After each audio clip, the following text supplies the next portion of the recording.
here at the University of Alabama School of Law, we actually have 3 LLM programs. One is in the building for foreign educated lawyers, but we have 2 online degrees, one in taxation and one focusing on business transactions. They're both very practical skill-based LLM programs. I mean, if you're considering an LLM, I encourage you to kind of, if you haven't already done so, do your background research on the value. I mean, why do you get an LLM? You know, what is it going to add to your career or your decision to change career paths? I think you'll find mixed reviews. I mean, I think you'll find law firms that say, well, you know, it doesn't really mean much to us for an associate to have an LLM degree. You know, unpacking that a little bit, I think it really depends on what you're bringing to either your own practice or to someone else's practice. Those same articles usually add, unless it's an LLM in taxation. For similar reasons, I think it applies to business transactions as well. I mean, as a credential, sometimes the LLM doesn't mean as much as the particular skill set that it offers. So if you can either bill yourself or a firm can bill for you the tax or the business transaction work, that's the value. Having said that, there does seem to be an exception made for the LLM in tax, in that the credential itself seems to add value. I mean, you know, if you're looking for a job, because it is such a subset of information that, or skill set, that lawyers, you know what to expect. Almost everybody knows what you've learned if you get an LLM in tax. And you know what I tell my JDs, though, of course, you got to remember, if you're changing careers, they're going to expect you to do tax work. So if you get a job because of that LLM in tax, then you know you're going to be doing it. In the tax program, students tend to bifurcate into either the business tax or estate planning, focusing, of course, on the business side on you know, capital transactions, and then our partnership and our corporate tax classes. On the estate planning side, there's a trio of classes: estate and gift, income tax of estates and trust, and then estate planning. In the business program, that program really focuses on the life cycle of a business from startup to dissolution, and it is also very skill-based. So it's designed for people that are wanting to consult for businesses, or possibly part owners, or you know, general business lawyers. So you know, in the beginning required classes, you're looking at stuff like choice of entity, protecting basic IP rights, securities regulation, drafting, reading basic accounting spreadsheets, and then you can roll up into the electives all the way till bankruptcy if you end up in dissolution. So the format, typically, you know, demographics, everybody's working full-time. Well, almost everybody. You can do the program in anywhere from 1 year to 6 years, but about 90 to 95% of the students do it in 2 years.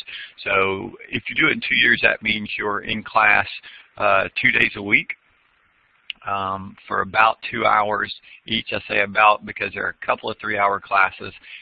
They really run, because of breaks and everything, the instruction time's about, you know, 2 hours and 40 minutes or so. But most of the classes are a little less than 2 hours, again, twice a week. If you do it in a year, and that would be, you know, 4 days a week, you'd be in class Monday through Thursday.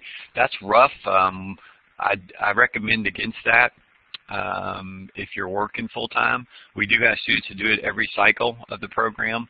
Probably have, you know, 5 or 6, and you know, I don't think it's easy, but they're basically full-time students in that instance. But most people would finish in the 2 years, so you do required classes in the first year. If y'all are interested, we can look at that specific curriculum of required classes. But at the end of the first year, we have one required trip to campus. It's what we call comprehensive exams. I say what we call it because really the course exams themselves are more comprehensive. You'll do an online exam through Blackboard. It's more detailed. When you come to campus for a day and a half, we do it the third weekend in July. Those exams are really much more general. You just have to pass 4 of the 6 that you take. If you don't pass, you get a chance the next summer to retake the ones you didn't pass. The reason we do the comprehensive exams, not so much to test competency, it is to authenticate students. We're very proud of the brand of the University of Alabama School. We're a top-tiered law school, and there are some preconceived ideas about, you know, sometimes online education and how do you authenticate that the students that are in the program are in that program, and some courses will have cameras on students while they take exams, etc. So what we do is we bring you here to campus so we can say, yes, these are the students who mastered the first year skills because we had them come in, and we can correlate how people did on comps with the regular course exams. Frankly, don't really even worry about that. The students in the program, you know, are in it for their own sakes. It's not, you know, most of our students already have jobs, and so they're trying to, you know, again, either add clients or switch to another firm, and so, you know, we're not really worried about cheating, but nonetheless, it keeps the value of the degree high for us and for you, so that's why we do the comps. You don't have to come to graduation. We do have a ceremony. It's wonderful. We go all out on it, and we really enjoy it, so of course, we hope you do that. We used to do orientation in the building, but now we do it online for convenience sake. I have here that average age is mid-40s, but you know, that's average. So we have recent grads, folks who just graduated from law school, and then we have people coming back, you know, in 60s and in their 60s or 70s, you know, because they want to earn their degree for whatever reason. So a really good variety of the demographics for students. Where do they come from? If you've researched other online LLM degrees, you may have already noticed that we are unique. And the way that Alabama is unique is that our program started back in the early 70s, and when we started, we were a distance program. I say distance because the professors here at Alabama got in their cars and they drove to cities to teach the program. So for 2 years, they drive to Birmingham, Alabama, and then, you know, the next cycle they would drive to Montgomery, basically finding a way to bring this tax education and business education to lawyers who couldn't leave their jobs and homes. As the technology evolved, the program evolved. So we went from, you know, the circuit riding model to video conferencing. And we had, at one point, as many as 20 different video conferencing locations throughout the Southeast. What really opened it up, as you can imagine, was the Internet's ability to provide live, you know, video and audio. And so when that opened up, we went nationwide. And not only did that allow us to recruit students from all over the country, but the professors as well. So if you haven't had a chance, and if you have questions, I can show you the link. Do take a look at our faculty, because I call them our dream team faculty. I mean, we were able to recruit some of the best professors and practitioners in the area because they don't have to leave their work or home. So obviously there are Alabama professors in the program, but they're not just at Alabama. And we keep a good mix of practitioners because we find that's useful too. A lot of our professors are teaching at a law school and practicing law. So Paul Carmen out of Chicago is a Chapman and Cutler, but then he's also an author of the graduate LexisNexis Partnership Tax Series. So we have a professor that teaches at Michigan and then also as a practitioner. So again, take a look at those faculty profiles, and you'll see here our screen. This is just the current students. So where you see the red dots, that changes. We usually have at least half the states represented. It's a little lower now, but you know, it just varies from cycle to cycle. This is again the current list of students. You'll see, of course, our professors are located all over the country. So gives you an idea. Having said that, as you might imagine, there are more students from the Southeast than the Midwest, because of probably our name recognition. It is a 24 credit hour program, so like I mentioned to you, you're in class 2 days a week. It's really 6 semesters, so most people start in the fall. You go fall, spring, summer, and you're graduating the end of the second year, the summer at the end of your second year. You can matriculate in a time other than fall, but it's not optimal because the courses do move consecutively. So, I mean, for example, in the tax, the first class is personal income tax. It's a good class to start with. In the business program, the first class is business entities, which is like a BizOrgs class. If you've had some background in the areas, it is possible to start in the spring, but not necessarily recommended. The other wrinkle with starting in a semester other than the fall is that when the first summer comes around and you come to campus for those comprehensive exams that I mentioned, you can't take a comp in a course that you haven't had yet. So what that means is if you miss, the fall, you've either got to wait and take your comprehensive exams the second summer all at once, or you got to take some the first summer and some the second summer. It's just a long way of saying fall matriculation is the best logistically. Really talked about the study again, anywhere from 1 to 6 years, but most people take 2. Classes are from 5:30 to 7:30. I mentioned earlier, but failed to develop how we are unique from other programs. I mentioned that we always have been a distance program. What happens with the other LLM programs, if you've looked at them, is that those schools have a residence program. So they have students in the building, and they decided that they wanted to add an online option. So for the most part, they're recording these in the building lectures and then making them available to their online students. Now, there are a variety of hybrid models, what we call synchronous versus asynchronous. Sometimes they may have a live online component where maybe you meet with the professor for part of the time, but for most of the time, they are still recording classes, and the reason they are is to do otherwise would cannibalize their residence program. If they say, look, you don't have to be in the building, you can do it online, then for convenience sake, they'd see a lot of those residence people sometimes wanting to take online and then fewer and fewer people in the building. So most of those programs, again, are include a high percentage of what we call asynchronous elements, meaning not live, pre-recorded. And then they probably give other opportunities for the students to ask questions, again, through a chat room or something like that. We don't have a residence program. As I mentioned, when we started in the early 70s, we were traveling to the students. We have always brought the program to the students rather than having, a physical classroom in this building. So the one way I think we are unique from all the other programs is we are truly synchronous. And it was important to our faculty that and I'm not even advocating one or the other, synchronous versus asynchronous, because there are a lot of good, I think, hybrid programs, but ours is completely live. So you have to be in class when you ask questions, when you have them, just like a traditional classroom. If you're familiar with this technology, Blackboard Collaborate, it is amazingly robust.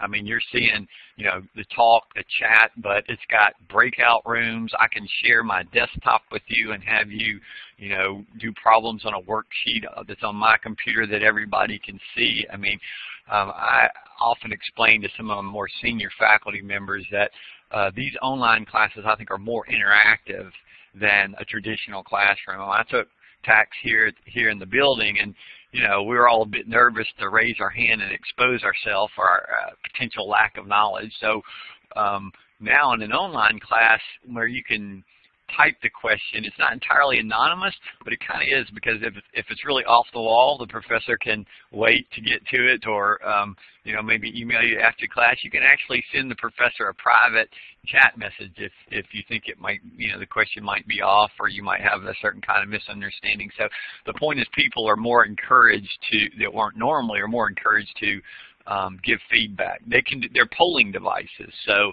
you know,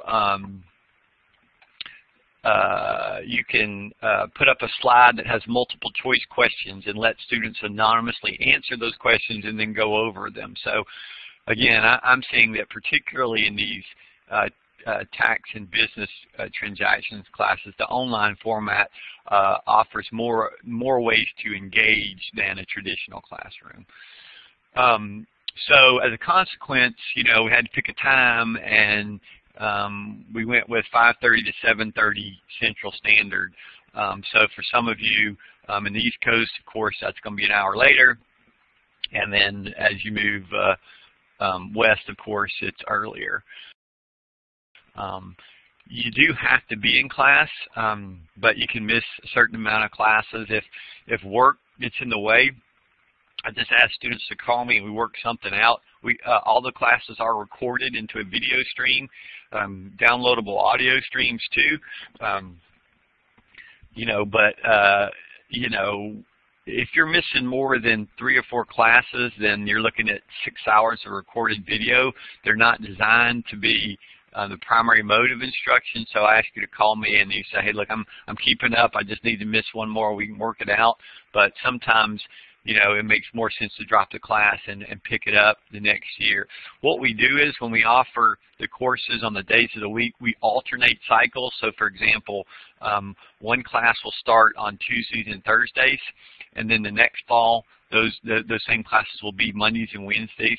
So if you miss a class, you can pick it back up the next year and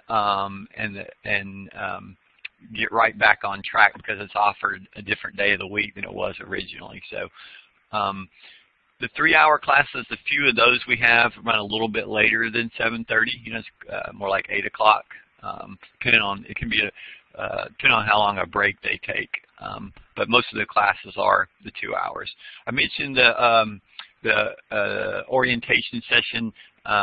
We do that online now. We do it live. If you can't make it live, we have a pre-recorded orientation, but have a couple of, when you register for live orientation session. I already mentioned the comprehensive exams that you'll do. Normally that is the first summer after you finish your required classes, but that's assuming you're on the 2-year track. So you can really take the comprehensive exams at any point in time, as long as you complete the degree within 6 years from the time you start it. Most students, again, do 1 year of required classes, comprehensive exams, and then they complete the program in the second year. We do not have comprehensive exams on your second year of elective. So again, we invite you to come for orientation that summer, but it's not required. Okay.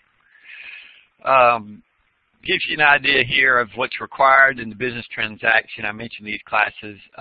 Business entities is the first class you take.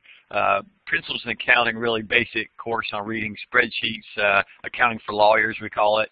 There's a securities reg. It says advanced securities reg, but it's you know, not much different from a basic securities reg class.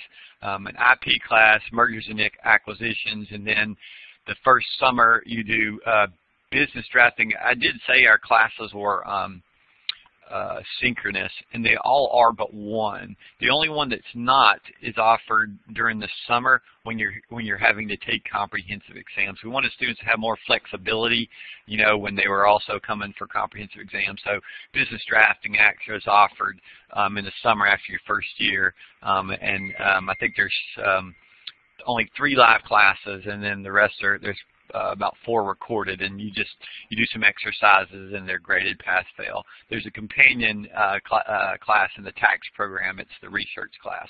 But then you can see some of the electives.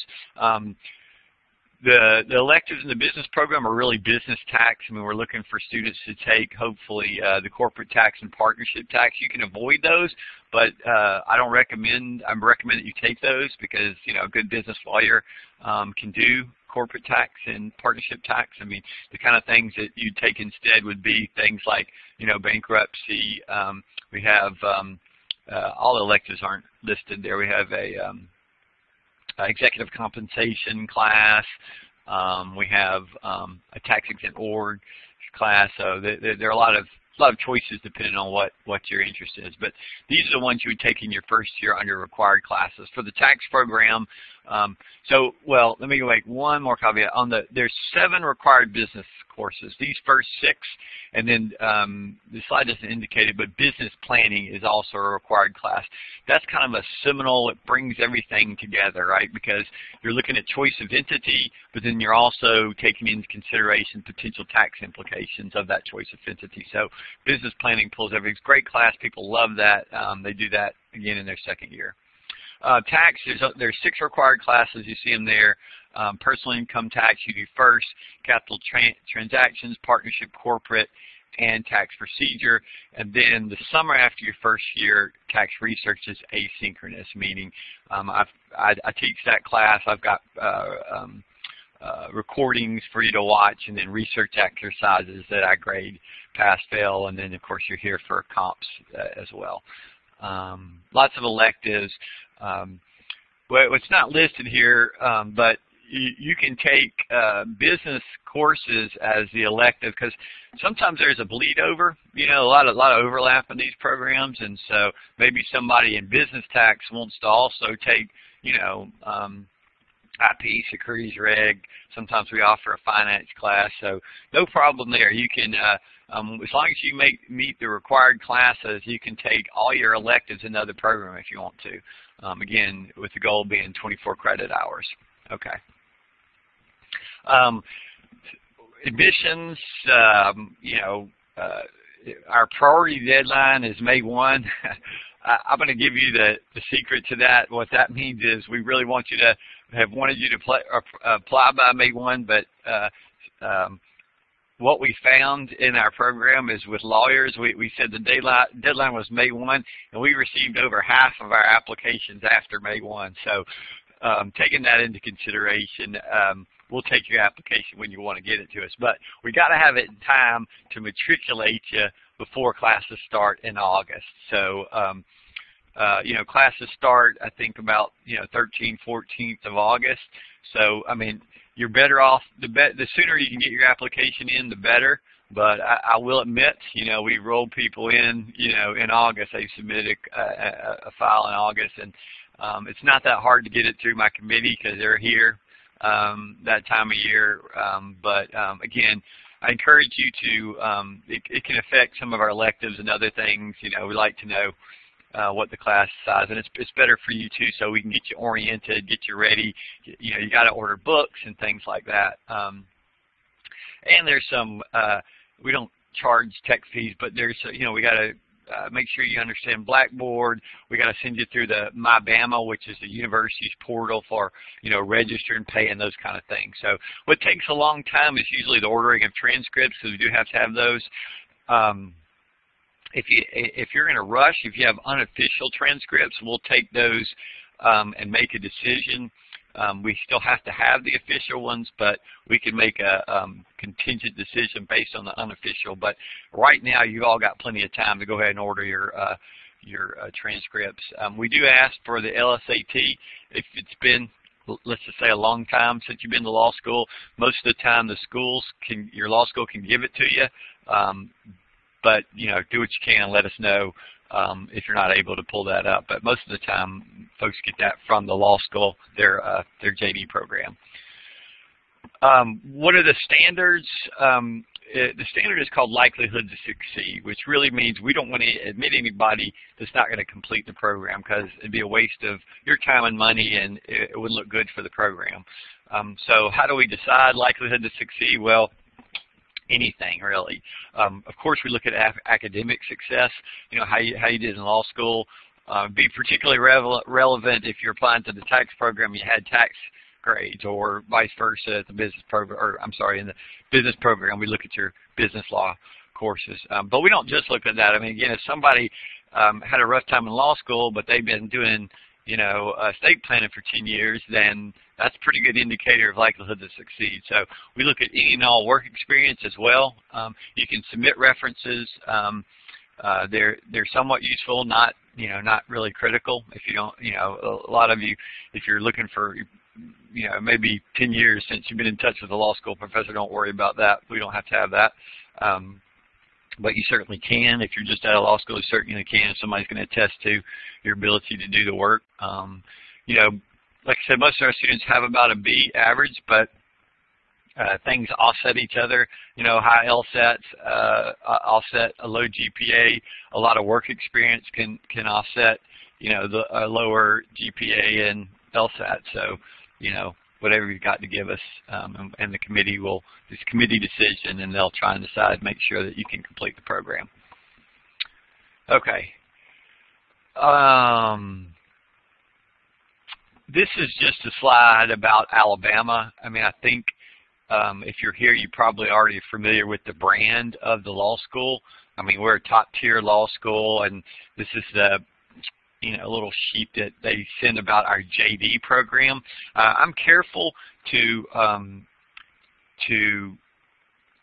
not to puff up or misrepresent our LLM program, because the statistics, people talk a lot about like ABA accreditation and all that kind of stuff, and a lot of programs misrepresent that it applied to their LLM program, and it does not. The ABA does not approve LLM programs at all.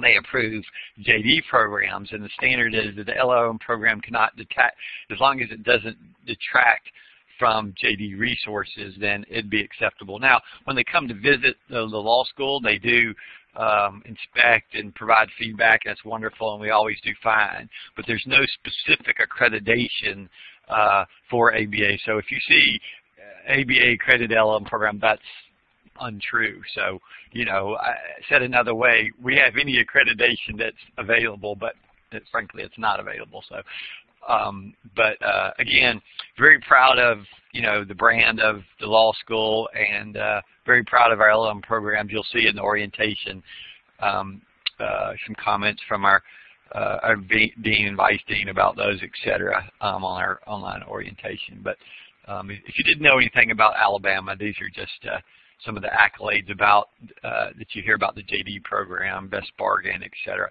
I didn't, I failed to talk about tuition. I'm going to pull this up. If you haven't seen our web page, this is just the main law school web page. It's law.ua.edu, and then you'll see a link for LLM and JSD degrees, and you can click there, and that'll take you to our menu, or the graduate degree homepage, and you can see information about the various programs. I didn't talk about tuition, and I'm sure you have questions about that, so I'll just click on the page right now and let you see. We are, I'm pulling out my calculator. We're $15.74 per credit hour right now. So $15.74 times 24 is $37,776 for the degree itself. That's a bargain. If you look around at other LLM programs, I would say the average is close to 50. I mean, places like, Georgetown and NYU and Boston and other places, it's close to 50. Some of them are more, and then if you go there for residence, then you've got those added expenses too. Some of them have online options, but they never offer a discount. In fact, I was surprised to see some of the schools offer their online costs more than the residence, and I don't understand why they do that. I guess except because they can. But anyway, if you're price checking, you might take a look at that. You can mention you could. If you don't want to finish in 2 years, you can take one class a semester. One final comment I think that I failed to make about the curriculum is, so normally your first load and tax you're doing in the fall. You start with personal income tax and I think capital transactions, or in the business program is business entities and I think accounting. What we decided early on was that it was easier for students to focus on one subject at a time rather than do 2 classes at the same time. So what we do is when you start in August, the 2 days of the week, you're going to be doing just personal income tax in the tax program and just business entities in the business program until that class is over, and then you're going to take an exam in September and then start the next class. So it's kind of like a quarter system, even though we're really a semester system, because you're focusing on one class and then you're doing the other.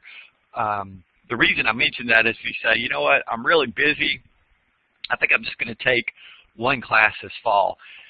That's not going to help you except for half. It's not going to mean that you got one less class. It's going to mean half the semester you don't have a class at all, and the other class, you know, you're meeting twice a week. So if you do run into that situation of needing to readjust, keep that in mind. But you can peruse these pages as well. I mentioned to you, you'll see on this menu, and I'm not going to go through this because I've taken a lot of your time already, but faculty profiles will show you the faculty that I mentioned, you know, where to apply, you know, tuition, you know, the whole list of courses if you want to. Graduate course shows you what we're offering, when, etc. So I think I might be done here. Yeah, so what questions do you have? You're supposed to be interactive, but I talked the whole time, so sorry for that. What questions can I ask for? You can either type them in the chat, I think as Stan said, but if you're a good blackboarder, I don't know, you can use your talk button too. What questions? And while waiting for students to type in the questions, I put in my contact information. So if you have any questions, feel free to send me an email, and I'll be more than happy to answer them. Again, feel free to, and Daniel also put in his email address on the bottom left-hand side of the screen in the chat box, and also his phone number. And feel free to reach out to either one of us. In the meantime, feel free to type in your questions. I'll read them out loud for recording purposes, and I'll ask Daniel to help me to answer them.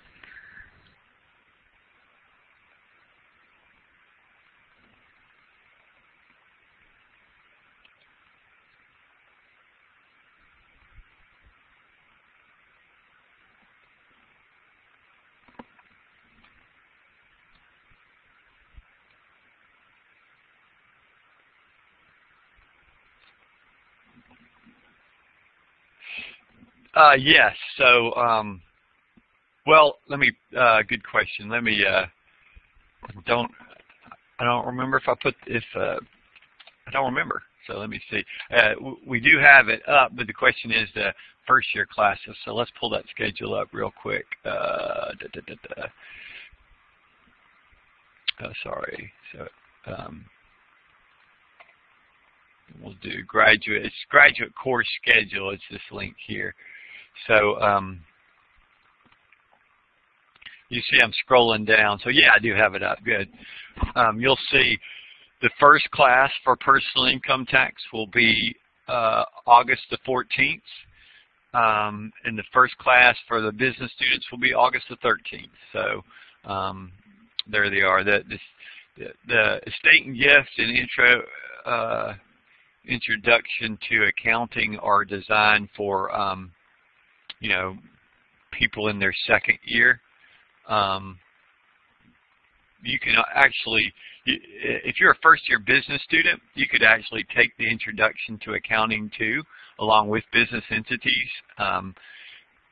In the second half of the fall, if you're in the tax program, you'll be taking capital transactions. You'll see it starts on October the 9th. And then if you're in the business program, it's accounting for lawyers. The intro to accounting is like a 1-hour primer, so if you've never had, your business program never had an accounting class, you could go ahead and take that one if you wanted to. You know, it's just one more hour that gets you close to the 24 hours, but even though accounting for lawyers doesn't assume any accounting, it's an entry-level class. You know, some people, you know, just were a little nervous about accounting and wanted to basic primer, so we created that 1-hour class. The way exams work, you'll see here there's a posted date, but we actually offer a broad window. So normally what happens, you'll see your last class for personal income tax is September 27th. For business entities, it's October 1. I'll try and make the exam available the very next day, all the way until the next class starts. So all the way until, you know, October 7th or 8th. Usually, it's actually the Sunday before. So it's usually a 7 to 10 day window. I can't guarantee it because, you know, I want to give the professor some flexibility on creating the exams, but generally you log in anytime during that 7 to 10 days, and then it's a traditional online exam. You click boxes. Exams are a little bit more objective style than you're used to in law school, meaning a few more multiple choice type questions, but professors do like to throw in some short answers, and some of them still like essay, like corporate tax is still an essay exam, but like business entities has a multiple choice component to it, and personal income tax, I believe, is a largely multiple choice type exam as well. So can I discuss student access to, yeah. You do have access to the databases through our law school. We have, actually, why don't I pull it up for you? Let's see here.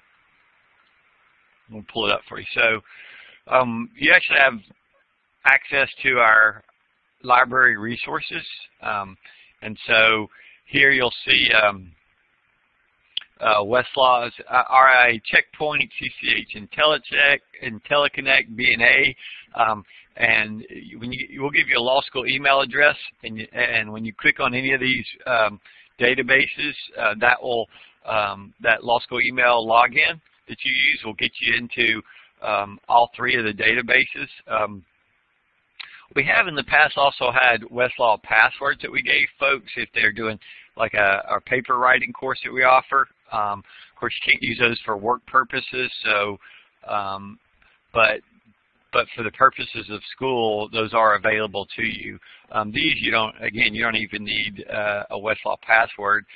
It works through our law school online portal, and you just use the log in for your law school email that we're going to give you after you matriculate. So, did I miss it? Yeah, Dan, I was supposed to read that. Sorry, that question was about access to online research databases. Do I have any other questions?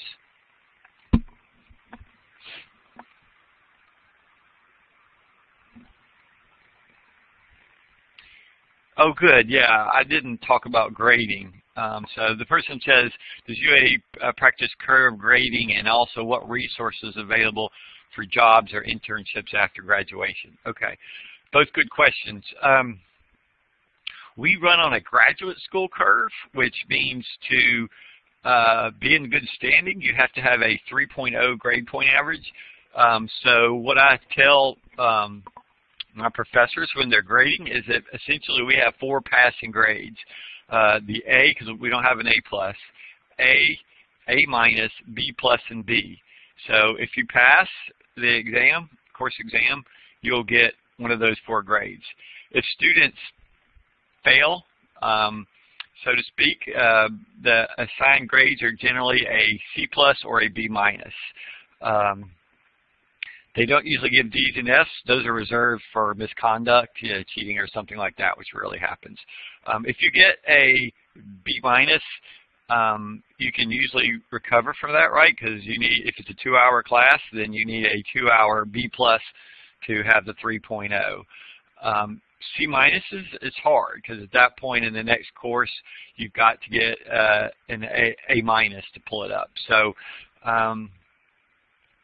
we do have one policy. What we found early on is that sometimes when people are starting back to school, they might have gotten kind of hammered in one class. Like they were doing fine, they were passing classes, they were getting B's or better, but then they took, I don't know, corporate or partnership tax or, I don't know, IP, and they bombed it and they got a C+.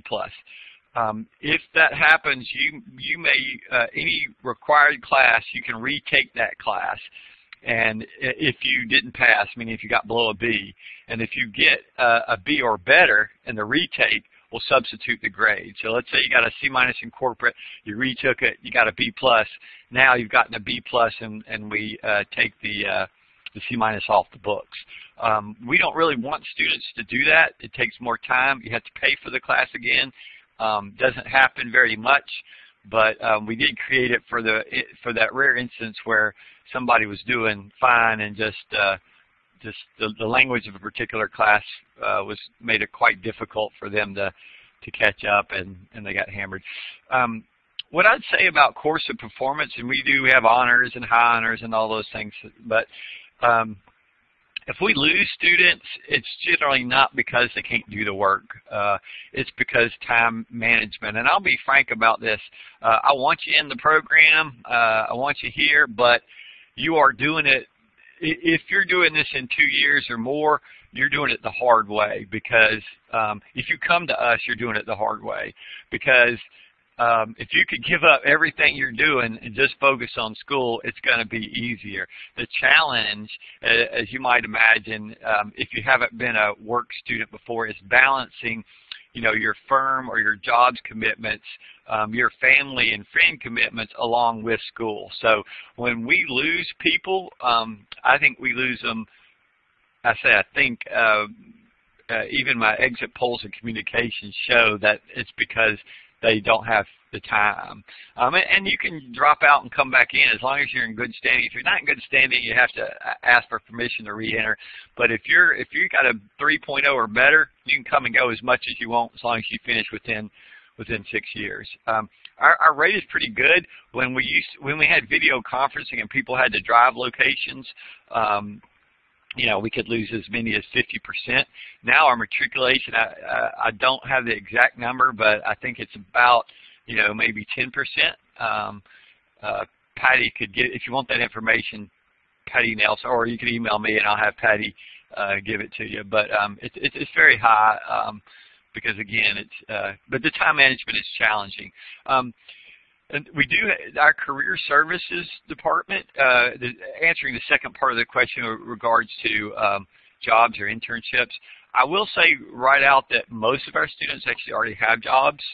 So they're either kind of transitioning in their firm, or they're adding adding clients to, maybe they have a tax firm, but they haven't been doing estate planning work, and now they want to do it. But if you are a recent grad or somebody who's looking for job assistance, our career services office is open to you. Sometimes they also try and encourage you to work with the career services of your JD program if that's where you are, because obviously our career services connections are stronger in the Southeast than they are, say, in the Midwest. I give some help of my own just from my experiences. So, for example, there's a couple of websites, taxtalent.com. These are headhunters. They don't charge you anything, but I guess they get their money from the employers. But they're good websites that show tax and business law jobs around the country. So if you're now would be a good time to think about stuff like that, then before you start the LLM. Take a look at taxtalent.com and see what kind of jobs are posted there. The other thing that I would say, if this is a transition for you, you're a recent graduate or you're a criminal lawyer, don't wait to start your job hunt till you finish the degree. Start it now before you start the degree, and find out, by that I mean, sometimes, it's different. Firms used to pay for this degree. You don't see that as much, but we do have a lot of firms, and sometimes it's a business. Like we've heard people that work for churches or nonprofits, and they help pay for books or, some courses, or give a break on billable hours. And better to get those advantages now than wait till you're done with the program. Again, I would encourage you to ask those questions now, and even on a job hunt, to say, sometimes people will hire you before you're done with the degree and help you finish it, et cetera, than after you've finished. But the Career Services Office at the law school will set you up. We have a database of potential employers, and they give you a login for that. And if you had a question about, you know, your resume and things like that, they're there to serve you as well. So, what other questions?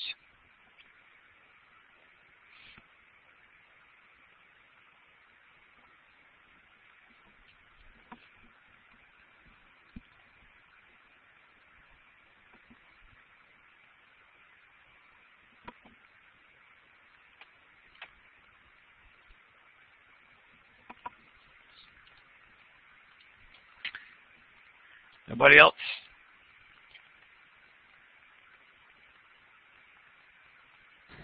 I can see that there's nobody else typing in the questions. We're just going to wait just a couple more minutes. We want to be cautious of your busy schedule. So we're just going to wait for another couple of minutes and then wrap up the presentation.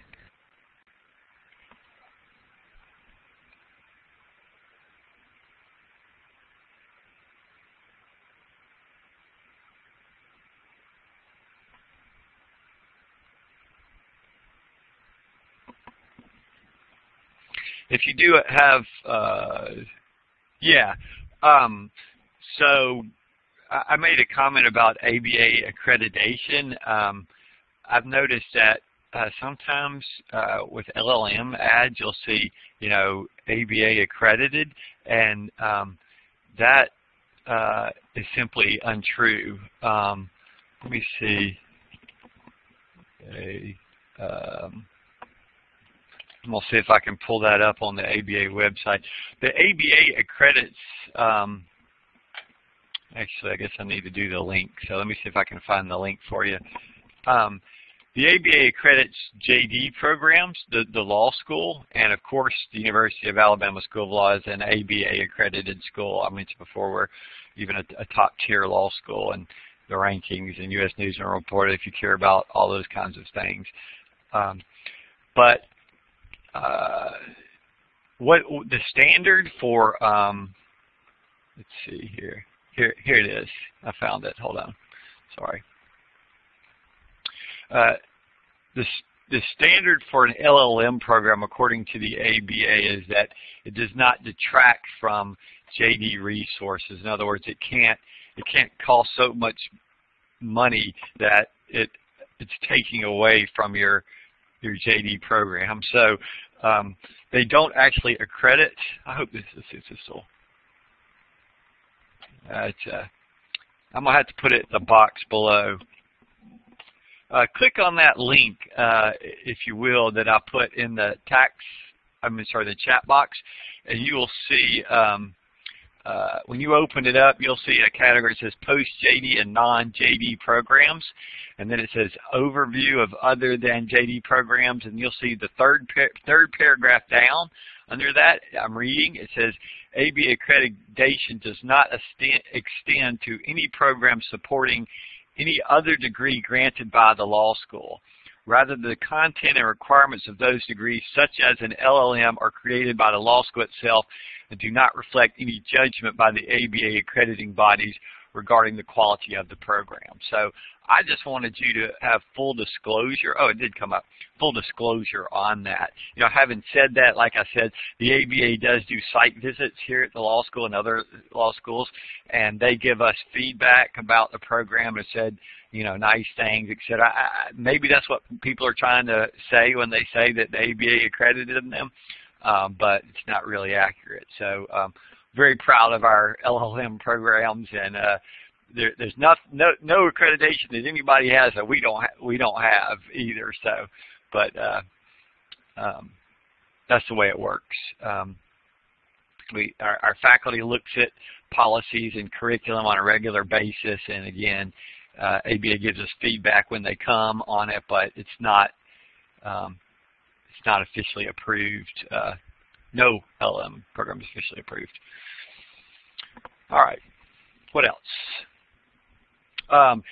If you have questions, you know, Dan, we mentioned we had our contact information on the website. You'll see Patty Nelson is my associate director. She's the one that kind of works with you guys throughout the program on your, you know, course of study, and your grades and everything like that.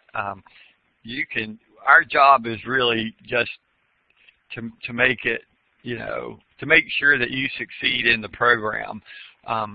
So feel free to email me directly, call me directly, or Patty directly at any point. More than pleased to speak with you. I'm gonna put Patty's phone number down too. You can call either one of us. And yes, thank you for showing up too. Pleased to have everybody here. William.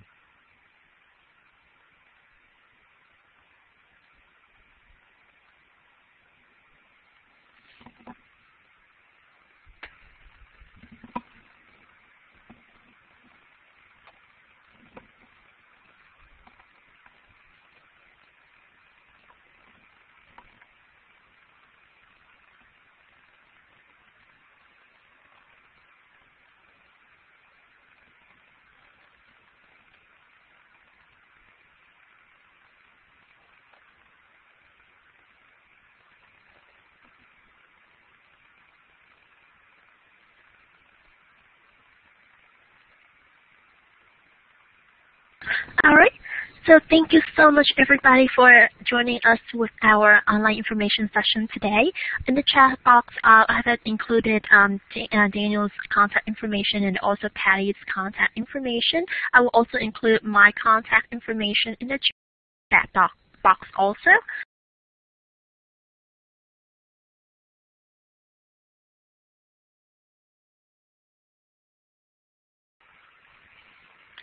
Okay, so we're adjourned. Jonathan, we're done? Yes, sir. Again, thank you so much for joining us with our online information session today. Feel free to contact either one of us if you have any further questions. Thank you, Daniel, for joining us today. The presentation was amazing. Thank you so much, and Roll Tide. Thank you, Stan. Roll Tide.